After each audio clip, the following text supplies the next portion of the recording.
गुरु असा भेटला की मुखी अमृताचा प्याला, आत्मा अमर झाला न जीव त्याच्या हवाल्याला, आत्मा अमर झाला न जीव त्याच्या हवाल्याला.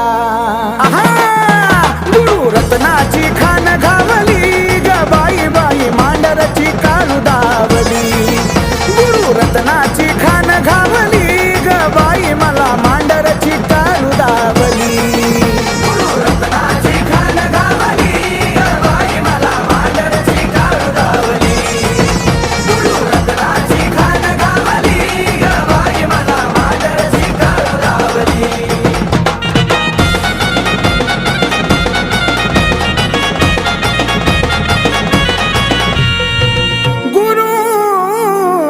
असा ऋषिकेशी ब्रह्मा विष्णू पायापाशी, महात्मा तयाचे चौदेशीन करा सप्त